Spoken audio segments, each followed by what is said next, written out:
Praise the Lord. Morning, everyone, and welcome to the last class in this semester. So last week we began studying chapter 7, overcoming the devil, right? And we said we need to know the activities of the enemy. And how do we know the activities of the enemy? How do we know what the enemy does? What is one way of knowing how the enemy attacks us or his activities? How? Huh? How do we know the activities of the enemy?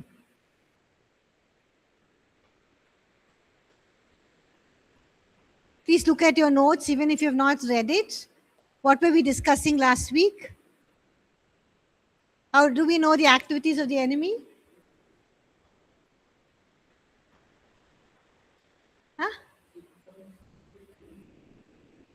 How do we know the activities of the enemy?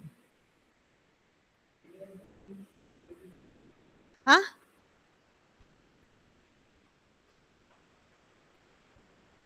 How do you know what the enemy will do against you, or how will he attack you? What were we studying last week? Sorry? You have to speak loud, please. Temptations. How do you know that how he will tempt you? Please look at your notes. Is there at least that you can do? How do we know? Online students? So important. How do you know what will the enemy come? How will the enemy come against you and fight against you?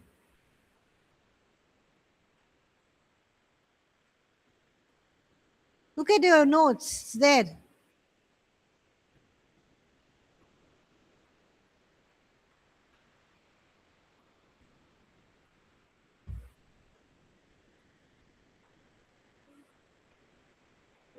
Huh? Through lies. How do you know the enemy is lying to you? See, there it's given there in your notes. I'm looking at your notes only. How do you know what are the activities or how the enemy comes against you?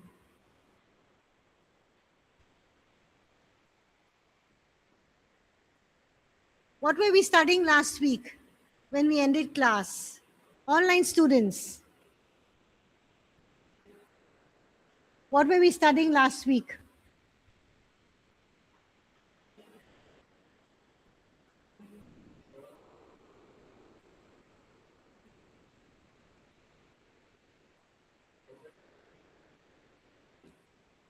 What were we studying last week in chapter 7?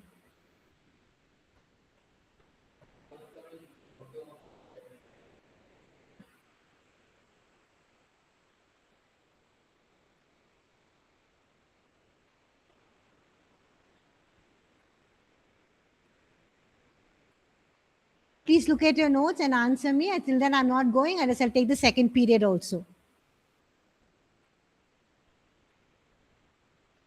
How do you know the activities, Satan's activities?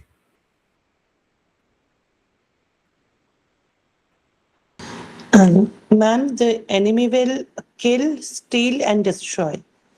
Yes, that is what he does. But how do you know? How do you know the activities of the enemy? Look at your notes. It's written there very clearly.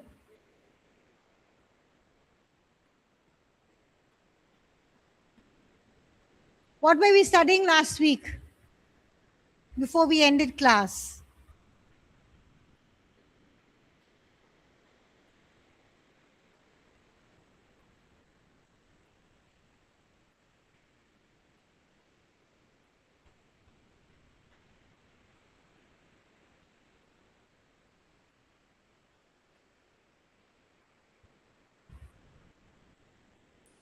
The enemy comes like a roaring lion to destroy you. Sorry? Enemy comes like a roaring lion to destroy us. Yes, I know the enemy comes to steal, kill, and destroy. But how do you know it's the enemy who's stealing, killing, and destroying your life? How do you know his activities? Through temptations and sins he brings. How do you know it's the temptations? What is one way you know that this is the enemy that is tempting you? What were we studying last week? How sad. We were looking at the different titles of the enemy, right? What are different titles of Satan we were studying last week? Accuser. Please look at your notes. Is there just below 1 Peter 5, 8 to 9. It says very clearly, we can summarize Satan's activities by looking at a few of the titles scripture gives to him. So how do you know the activities of the enemy? By looking at the different titles or the different names that scripture gives to Satan. What are the different titles or names that scripture gives to Satan? Tempter, accuser, deceiver, and adversary. Right. Okay. So we'll continue from there. Before we looked at how he's a deceiver. We looked at how he's an accuser. We looked at how he's a tempter and how he's the devourer. Okay. We will look at why he is called the adversary. Okay. Before that, we'll pause for a word of prayer. Can one of you lead us in prayer, please?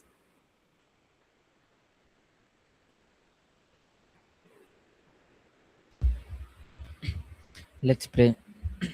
Our dear gracious Heavenly Father, Lord, we just want to thanks for this wonderful opportunity that you gave us to learn and how to overcome the worldly things, Jesus, Lord. You give us the wisdom and you empower Pastor Selena to teach us in a correct way, Jesus, Lord. We submit this entire class into your hand, Jesus. In Jesus' precious name I pray and ask. Amen. Okay, so the enemy is also called the adversary. And what is the meaning of adversary? Adversary means he's our opponent. Okay, he opposes us, he hinders us, he obstructs us, he places roadblocks, and he tries to derail us, distract us, and pull us off track. Okay, so that is what he does. He tries to derail us, he tries to distract us, and pull us off track. Okay, so we saw the 4 titles that capture a range of operations or a range of activities that the enemy does. He can either tempt us, accuse us, deceive us, and oppose us. Okay, at any given time, this is what he can be doing. Okay, now how do we overcome the enemy? The first strategy. What is the first strategy? Huh? What? Okay, so what is the first strategy in living victoriously over the devil is to recognize what he is doing. Okay, the moment you recognize what the enemy or is the work of the devil, half the battle is already won. How do you know that this is what the enemy is doing? Because you know that he is a tempter, he's an accuser, he's a deceiver, he's the one who opposes you, he is the one who is the adversary who hinders you. And when you know, hey, this can be the work of the devil, half the battle is already won. Okay, now when you see a temptation, you can say this is the enemy presenting the temptation. But when you hear accusations, you can say, okay, this is from the enemy. When you encounter lies or opposition, you can identify them clearly because you know that's coming from the enemy. Okay, now when we recognize his work, we know how to overcome it. When we recognize that this is the enemy doing his work, then we can overcome him, because God has already given us his word to overcome temptation, accusation, deception, and opposition. And it's our responsibility to recognize what the devil is doing. Okay, now when we stand against the enemy, the first and the foremost or the most important thing is that we must be absolutely convinced in our hearts that the devil has been what? Defeated. Amen. We need to have this absolute conviction in our hearts that the enemy has already been defeated. So, as far as you are concerned, as a New Testament believer, the devil is a defeated enemy. Amen. So, whenever you think about the devil, think of him as defeated, has no power, okay, no strength, and he is nothing in front of you. Now, sometimes believers speak as if the devil is very powerful. We magnify him and all that he is doing, but that is not the truth. Okay, Jesus Christ defeated him, and if Jesus defeated him, then that is final. Okay, so we must deal with the devil with the knowing that he's a defeated enemy, and we do not unnecessarily give him all the powers and magnify him. Yes, he comes against us with tactics, he comes against us with strategies, but when we look closely, they are not expressions of real strength. What the enemy does is he just fills fear in us, and they are just petty, that means very small, insignificant temptations, accusations, deceptions, and oppositions. And much of what he does is intimidation rather than actual power. He does not have any power. So what he does is just intimidates you. That means he just, he just brings in fear, puts threat in your heart, fear in your heart, terrorizes you, and that is more than enough. But he does not have any actual power. Okay. So the truth is that Jesus Christ defeated Satan on our behalf, and scripture declares that he has been crushed, he has been expelled, he has been condemned. And the verdict of the to the enemy has already been announced long ago. The devil stands condemned and we stand justified. Okay. Now there is an ongoing court case, and God has already dealt with the enemy. Okay. He has been disarmed, he has been rendered powerless, and this is the truth about the enemy. Now, if you do not know this, all of these truths that you are studying, if you do not know this, then he will appear stronger, he will appear more powerful than he really is. But we must be established in the truth that all his accusations, his hindrances, his deception, his temptation is just very small. It's nothing that he can do against us, but we can actually overpower him. Okay. Look at what Colossians chapter 2 verse 15 says. Can somebody read that, please? Colossians 2:15. Colossians 2:15. Having disarmed principalities and powers, he made a public spectacle of them, triumphing over them in it. Amen. So God has delivered us from what? From every authority of darkness. Okay, because he's disarmed the principalities. That means what? He's disarmed Satan and his demons from all power, and he has triumphed over them very openly. So God has delivered us from the authority of darkness and brought us into the kingdom of his son. Okay. Look at, and he has disarmed all principalities and powers. Look at what Colossians chapter 1 verses 13 and 14 says. Can somebody read Colossians 1, 13 and 14? He has delivered us from the power of the darkness and conveyed us into the kingdom of Son of His love, in whom we have redemption through His blood, the forgiveness of sins. Yes, so he has destroyed the one who has the power of death. Okay, and he has disarmed every principalities and powers. He has delivered us from the powers of darkness and conveyed us to the kingdom of his son. Okay, we also see that he's destroyed the one who had the power of death, and we read about this in Hebrews chapter 2 verse 14. So can somebody read that, please? Hebrews 2:14. Inasmuch much then as the children have partaken of flesh and blood, he himself likewise shared in the same, that through death he might destroy him who had the power of death, that is, the devil. Amen. Okay, so here we see that he's destroyed the power of death. So we read in Luke chapter 10, verse 19. Look at Luke chapter 10, verse 19. Can somebody read that, please?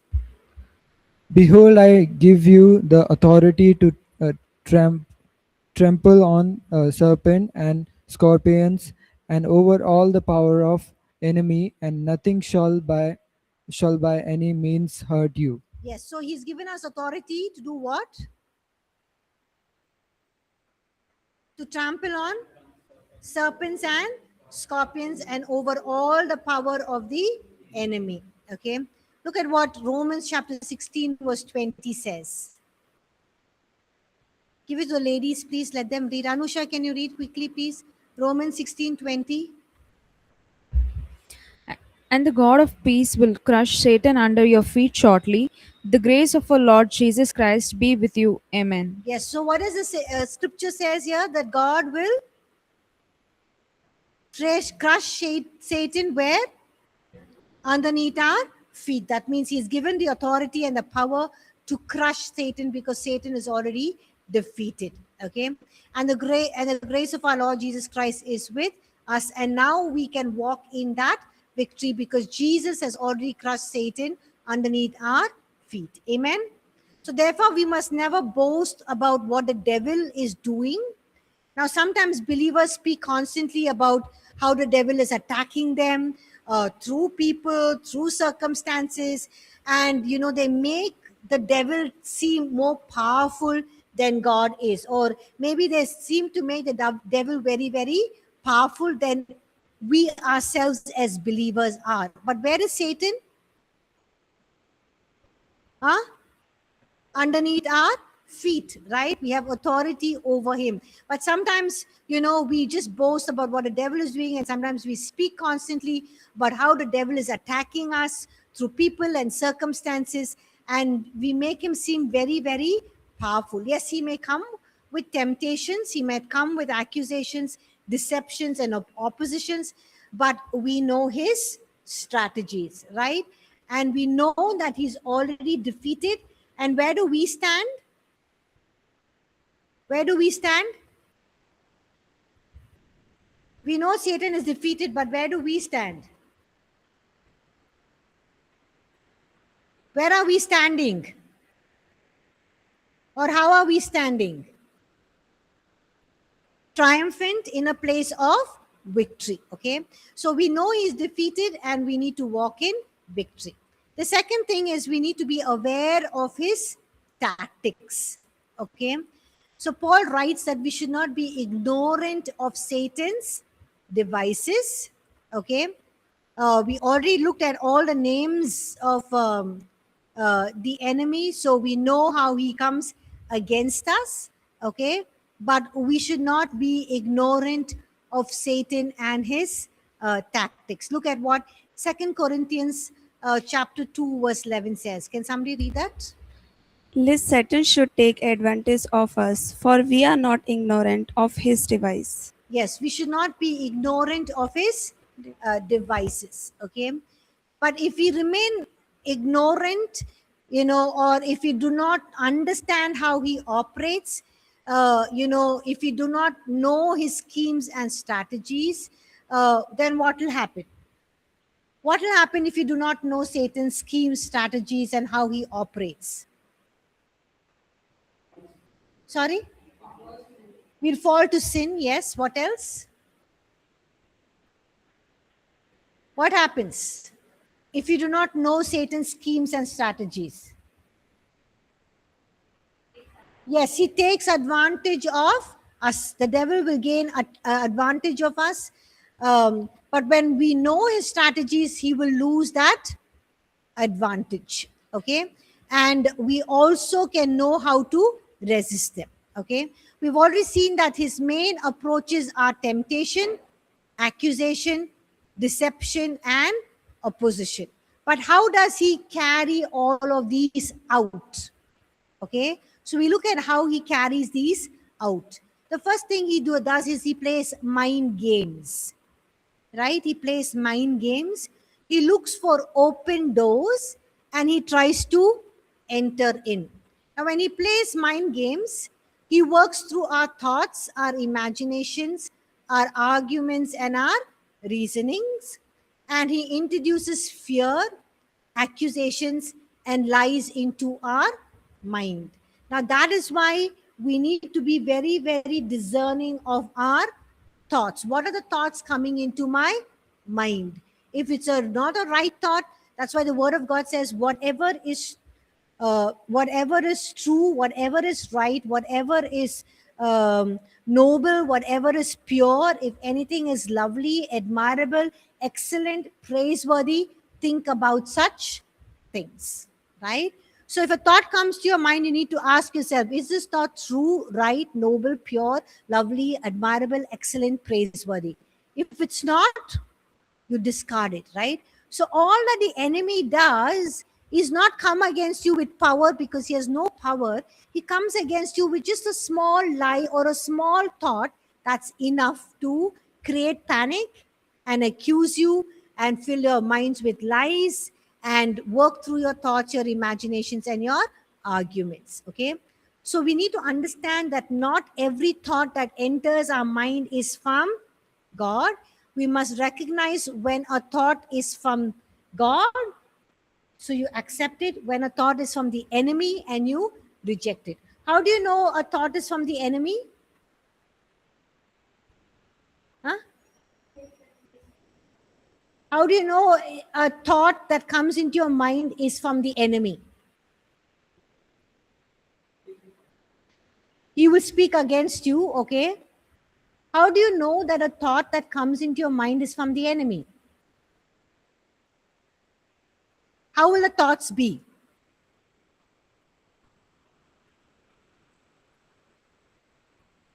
Come on. How will you know the thought is from God?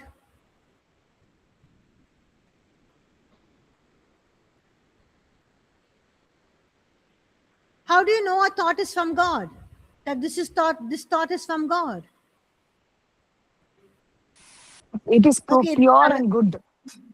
It will be pure, it will be good, it will align with God's word. What else? It will glorify God, yes. How do you know easily thought is from God, this thought is from the devil? What is one indicator? Just two words. When it's from God, when it's from the devil. What does the devil put in our minds? How will the thoughts be? Evil, okay. What else? Okay, evil, and God's thoughts will be pure. How else? One more indicator. Main thing. God's word is what? Truth, yes. So you know when it is the truth, it is from God. And when it's from the devil, what will it be? Lies, yes. Simple as that, right? So we all know, we all read the Bible, we come to Bible college, but basic truths, basic foundations is very, very important to know. That is where we fall, okay? So we need to understand that not every thought is from God. We must recognize when a thought is from the enemy and reject it, okay? And many believers fail at this point. Why do they fail at this point? Because they accept every thought that comes to their mind, okay? That is the first step to be trapped. The second way he operates is he looks for open doors. What are the open doors? When we give him an opportunity, right? He will just enter in. Now, these open doors comes through continued sin or wrongdoing, okay? Suppose, you are having lustful thoughts, or you're watching lustful things, or unclean things, impure things, or movies that are not the movies that are unclean, or videos that are not pure, or you're listening to a lot of gossip. Your friends are friends who are just talking negative, gossiping, backbiting, or you're in a company of people who are addicted to various things. So all of these can be even small doors that you open, right? The small door you open, can bring the enemy in. But what should you do if you have opened your life to some of these things, right? What do? If you've opened these doors of your heart and your life to some of these wrong things, what should you do? What did we learn in the part 2 of this course? What should you do? Huh? Repent. Yes, you need to repent. Okay. Why is repentance so important? Because repentance closes the door to the enemy, right? So if you have a wrong thought, you've been thinking wrong thoughts, you've been looking lustfully at the opposite gender, or you've been looking at things that are unclean, thinking unclean things, speaking unclean things, what should you do? Repent. And when you repent, you shut those doors, seal those doors with the blood of the lamb. And when you do this, when you repent, it closes the door to the enemy. But if you refuse to repent, we continue in sin, then we gradually open the door wider for the enemy to work in our lives. Now scripture instructs us to give no place to the devil. We must not even give him any foothold or any entry point. Okay. What is the third way he operates? Huh? What is the third way he operates? Loudly? By intrusion. Okay, that means intrusion means what? He attempts to force his way in. So even when we know the truth, he tries to force it in. That means he's saying, it's okay, everybody is copying, you also copy. It's okay, you don't have time to do this assessment, you just use the online tools, get the help, get the full marks. Anyway, I've attended all the lectures, I've listened to all the lectures. It really doesn't matter. Ma'am is not going to know. And if I try to do Selena ma'am's assessment, I'm going to fail this course. So, and it's going to take a lot of time. So let me just use some online tools, easily get the answers, finish it in 10-15 minutes, right? Why waste time? Why fail? I have so much of things to do. It's okay. So these are like lies of the enemy. It's okay to do this. Everybody is doing it. Everybody lies, everybody bribes, everybody takes bribes, right? So it's okay. So, he makes those lies seem like truth. Okay. And that's where he forces himself. Like he forced himself to, on Joseph. An example is Joseph. But what did Joseph do? He fled from that situation. So at those points when the enemy attempts to force his way in, we must stand firm in the truth. We must resist the devil. Okay. So we must recognize his strategies and we must remain on guard. So this brings us to the next point. What is the next point? We must be vigilant and give the enemy no opportunity. Okay. So we saw that the enemy will try to violate the boundaries, trespass our boundaries where he has no rights. But at those moments, we need to stand firm, resist him, and we need to keep on guard and we must be vigilant. Okay. We must give the enemy no opportunity. That is our responsibility. So in David's case, what did he do? He looked at Bathsheba. He gave in to that opportunity, right? He did not resist it. He could have resisted it. He could have walked away. He could have, swung his mind in something else. He could have resisted that temptation. But what did Joseph do? How did he resist the temptation? Yes, he ran away. He fled away from that situation. Okay. So we must be vigilant and give the enemy no opportunity. So this is our responsibility. And this requires us to take our spiritual life very seriously, to remain alert and to think strategically. Okay. We must recognize that the enemy will use situations, he will use circumstances, and he will even use people to try to pull us down. Therefore, we must not only react, but we must also be preemptive. What is preemptive? Preemptive means we must take precautionary measures beforehand. We must prevent any attacks, that the enemy can come and do against us by being wise and alert. So you know your areas of weakness. So you must be wise and alert, and you must guard yourself beforehand what the enemy can do. So we must think like soldiers, because we are like in an army, okay?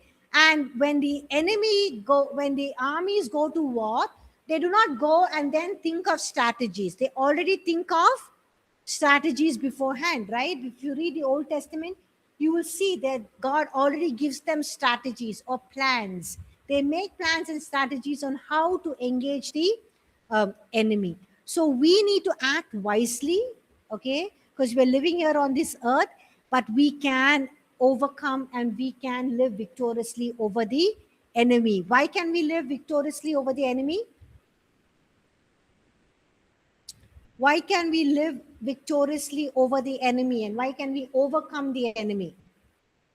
Why can we overcome the enemy? Huh? You have to speak loud. I didn't say how can we overcome. I said why can we overcome the enemy, and why can we be victorious over the enemy? Sorry? He's already defeated, yes. What else? What are the two foundations of overcoming the world, the flesh, and the devil? The cross of Jesus Christ, and what else? Our identity, yes. Okay. So we must act wisely and we can live victoriously on this earth.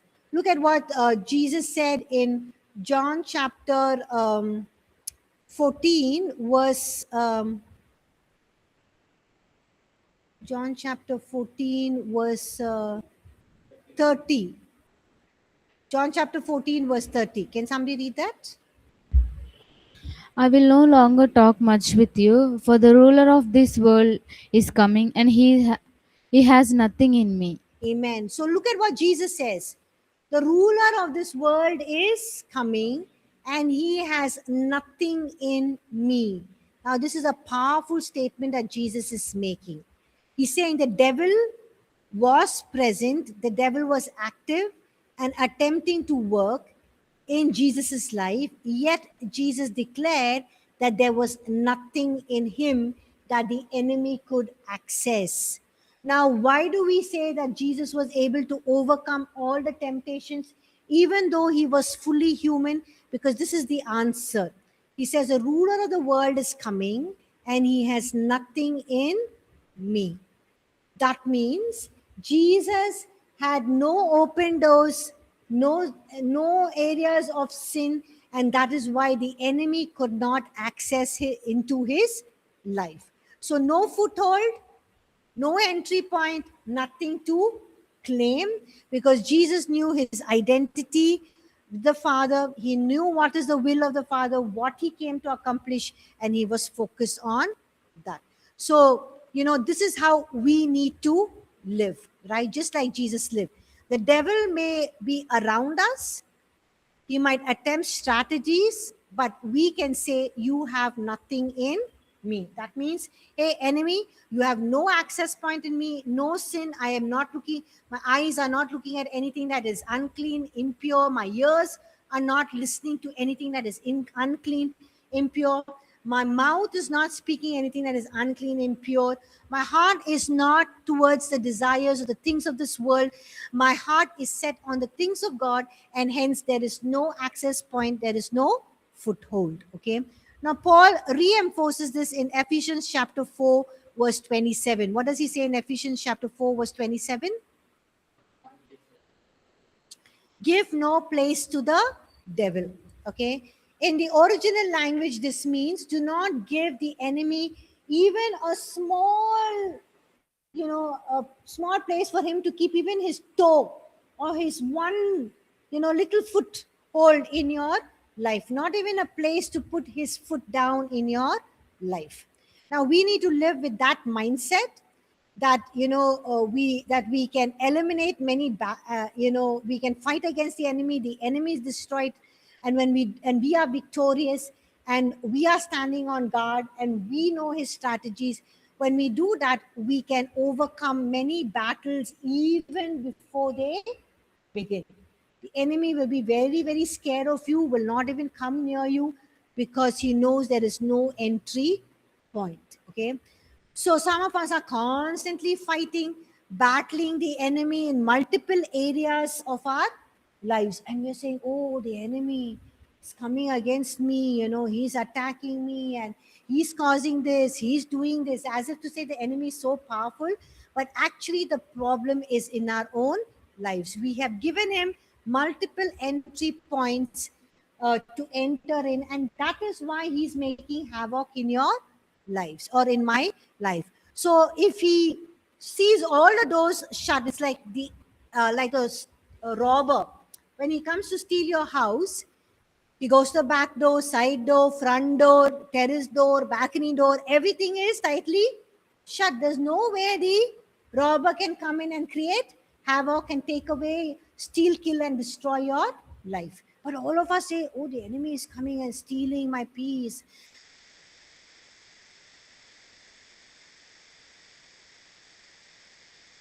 The joy in my home, destroying my children's life, destroying my marriage, destroying my peace of mind. He's just killing me. But the enemy cannot do it unless you have given him the access, right? You have given him the access into your house, into your marriage, into your mind, into the peace of your mind, into your heart, and that is why he's creating havoc. But if all the doors are shut and you are in the will of God and doing what is right, just like a robber cannot enter your house, the same way the enemy will stay outside, and he would be scared of you and will not come in. Okay. So we cannot prevent him from coming, but we can prevent him from entering into our lives. Are you able to understand?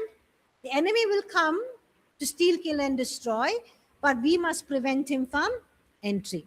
And when he comes, we must resist him.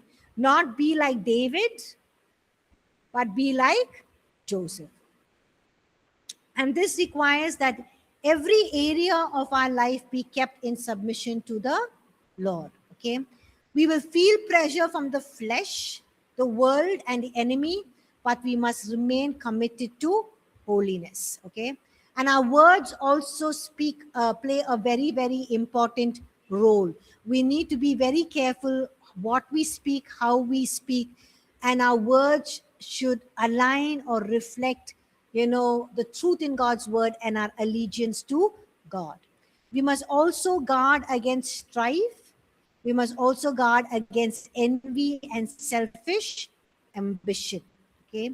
Now these things all open the door to confusion and every kind of demonic activity. So even jealousy, hatred, pride, strife, all of these, selfish ambition, all of these can open the doors to confusion and every kind of demonic activities in our life. Therefore, we must conduct ourselves in a way that gives no opportunity for the adversary. Adversary means what? Opposition, hindrance to come against us. Okay. Even in our interaction with others, we must live in such a way that no one, whether it's people or the enemy, can bring reproach against us. We must live in such a way that, no one can bring any kind of, reprove or rebuke against us.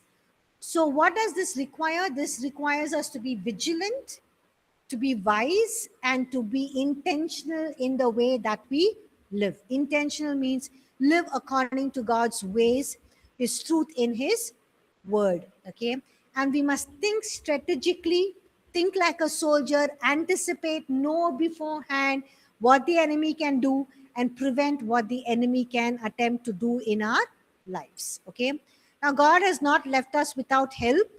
He has given us spiritual weapons, and Ephesians 6 teaches us about this and tells us to put on the full armor of God so that we can stand against the schemes or the attacks of the enemy.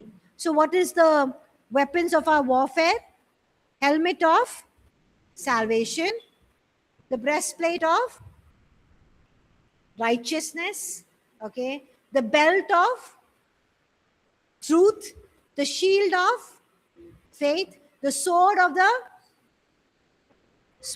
spirit, that is the word of God, and then our feet that is fitted with the gospel. Okay, preparation of the gospel is all and is provided for us. Our feet that is prepared to speak the gospel. Now when we use these things, we are able to stand against the enemy, and the enemy cannot overpower us or overcome us. Okay, we also have, what is the authority we have? What did Jesus give authority to the people? To go in his name. So we have the name of Jesus. What else is our weapon of warfare? Word of God. What else? The Holy Spirit, the anointing of the Holy Spirit. What else? The blood of Jesus Christ. Yes. What else? Praise and worship. Okay. So we have the name of Jesus, the power of the word of God, the anointing of the Holy Spirit. We declare what the blood of Jesus has accomplished for us, and praise and worship silence the enemy, and prayer and intercession also counter his work. So all of these are tools that God has given us, and we must intentionally use them. Okay. Now, overcoming the enemy might seem simple when we're talking about it, but it's deeply significant. We must know that the enemy is defeated. We must understand his tactics. We must remain vigilant. We give him no opportunity, and we use the weapons that God has provided for us. Okay. So our goal in this course is to become, to live an overcoming life, to live a victorious life over sin. We need to live a victorious life over sin, over the flesh, the world, and the devil. And can every believer live this way? Yes. Okay. And you must not accept the idea that you cannot be victorious, but you reject any mindset that says you must live a defeated life. That you must reject. Okay. The Christian life is a life of victory, and a Christian life is a life that we can overcome. Okay. You are an overcomer. Amen. So we must be determined to live this way, to take what God has provided and walk in it fully. Now, as we come to the close of this course, we must ask why this is important. Why should we live an overcoming life? Okay. We live this way because we want to delight the Father's heart. Okay. A life of holiness pleases the Father. Okay. And we live this way to reveal Jesus to the world. When we walk in victory, the fragrance of the knowledge of Christ is just spread in and through our lives. And it's not through defeat, but to triumph in Christ that this fragrance is released. Okay. We also live this way so that we can be fruitful in the kingdom of God. So as we grow in our faith, as we grow in our character, we become fruitful in our relationship with Christ. Okay. At the same time, we must recognize the responsibility that we carry, especially those of us who are preparing for leadership. Many people are looking at our lives. The world often forms its understanding of Christianity based on the visible lives of the leaders. Okay. So when leaders fall, it brings reproach to the name of Christ. It brings a bad name to the name of Christ. And that is why holiness is not optional, but holiness is foundational. Amen. Okay. So we must be committed to holiness until the very end of our lives. Even if it's not a popular subject, it is very, very important, is very, very essential. If we fail here, everything else can be affected. Okay. So we must carry this responsibility seriously, knowing that people are watching and that our lives represent Christ. Okay. So even as we conclude this course, remember the three main areas we covered. We began with understanding the holiness of God. Then we spoke about repentance. And finally, we spoke on how to overcome and live practically in victory. And we also need to remember that God has given us everything we need through His Word and through His Spirit. And every believer can live overcoming and victorious lives. Okay? Amen?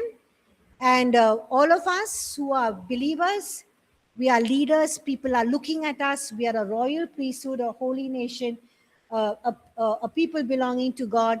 And so holiness is not optional, but holiness is a lifelong commitment. Amen? Amen? So holiness is not optional, but holiness is a lifelong commitment. So any questions? I hope this course has birth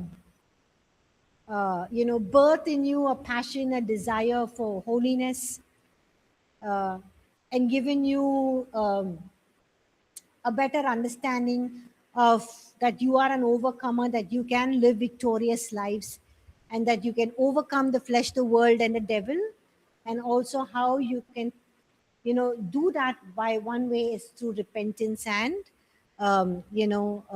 restoration, right? Any questions? I hope this course was useful, practical, yes. Any questions?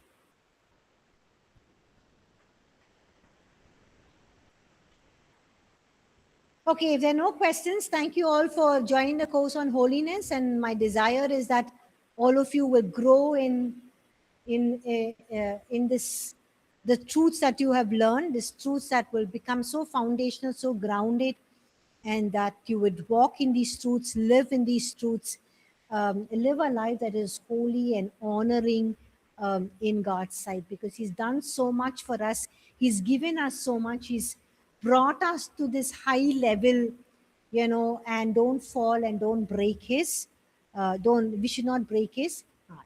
Okay. Yeah. Thank you, Sobhagya. So thank you, everyone. I will post the, I'll post the last assessment today. You can give it by Thursday. Okay. Friday is the end of this course. So you can even, Thursday evening, you can post it, return it, sorry. Yeah. Okay. Thank you, everyone. God bless you all. And we'll see you all in August, right? Yes, Thank you, long ma'am. time. Thank you. And live holy lives and honoring lives in God's sight, and know that you can overcome the world, the flesh, and the devil. Okay, thank you. God bless you all. Thank you, ma'am. Thank Thank you, you. ma'am. Thank you. Thank you. Thank you, ma'am. Thank you. Thank you.